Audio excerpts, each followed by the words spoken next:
আসসালামু আলাইকুম আঙ্কেল। ওয়ালাইকুম আসসালাম। বাবা কেমন আছো? জি আলহামদুলিল্লাহ, আমি ভালো আছি। আপনি কেমন আছেন? এই তো বাবা, আল্লাহ রেখেছে। তুমি কোথায় থাকো? তোমাকে দেখাই যায় না।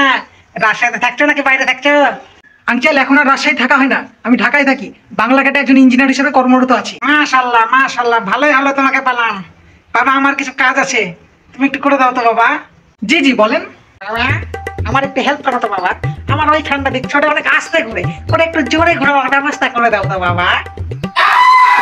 আঙ্কেল, এটা তো ইলেকট্রিক মিস্ত্রির কাজ, এটা তো আমার কাজ না। ইলেকট্রিক মিস্ত্রি ডেকে ঠিক করে নেন, তাহলে তো হয়। বাবা, এই যে লাইটটা দেখছো, এটা অনেকদিন থেকে নষ্ট হয়ে পড়ে আছে, এটা একটু ঠিক করার ব্যবস্থা করে দাও তো বাবা। আঙ্কেল, কি যে বলেন, এই লাইটটার দাম আর কত হবে? একটা কিনে নেন, কিনে নিলেই তো হয়। বাবা, এই দেখো আমার শার্টের বোতামও ছিঁড়ে গেছে, তুমি তো একজন ইঞ্জিনিয়ার মানুষ বাবা, এটা একটু সেলাই টেলাই করে দাও তো বাবা।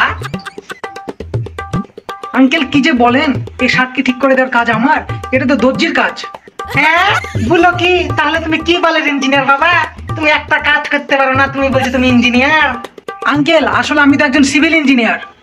ও আচ্ছা, আগে বলবো না তুমি একজন সিভিল ইঞ্জিনিয়ার? বুকা ছেলে। আমার বাড়ির অনেক কাজ বাকি আছে, দেখো প্লাস্টার করা এখনো বাকি আছে, তুমি তাহলে প্লাস্টারটা করে দিয়ে যাওনি বাবা।